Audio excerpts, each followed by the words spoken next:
So when I go to a new location, I always use these 5 shots.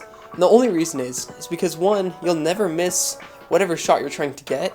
You'll get some awesome footage, and the end result just makes it look a lot more dynamic than if you were to just fly around and not know what to do. So the first thing that you're going to want to do is to at least have a subject or something that you're trying to show. I can probably just fly over the grass and have it look like a simple shot. Here's where you can use these 5 tips to make it look even better. And I'm going to do a dive shot. An FPV dive is what I use to start any video because it brings you into the shot and it shows what you're doing, and I use this on almost all of my shots. Well, it improves the shot if I dive into it instead of kind of just flying around. Now, once you have your dive shot, you want to make sure to go for a split S. Now, this can be over an object, or this can be mid-air to dive under trees or something like that. And for me, this has worked really well. I like it in most of my shots, and it just adds a different style to it that you don't see all the time with either a normal drone, and it just looks really cool.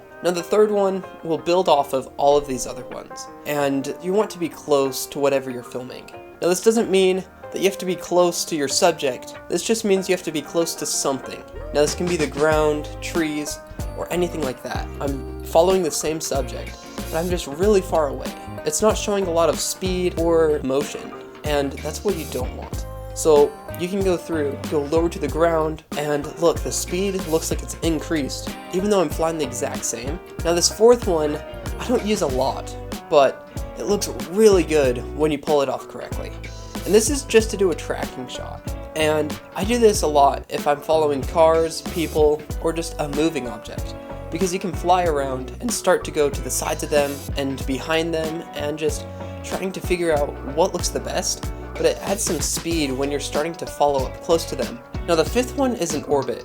Now I'm not the best at orbits, but it looks really nice when you do it correctly, because you can get a nice 360 of your subject, and it just looks a little bit different than what you'd normally see with the drone. Now, a really nice thing to do is to mix all of these into one shot. I like to start off in the distance and go close to the ground, and then once I get close enough to my subject, I'll do an orbit 360 around them. I'll go out and do a split S, or whatever else I want to do.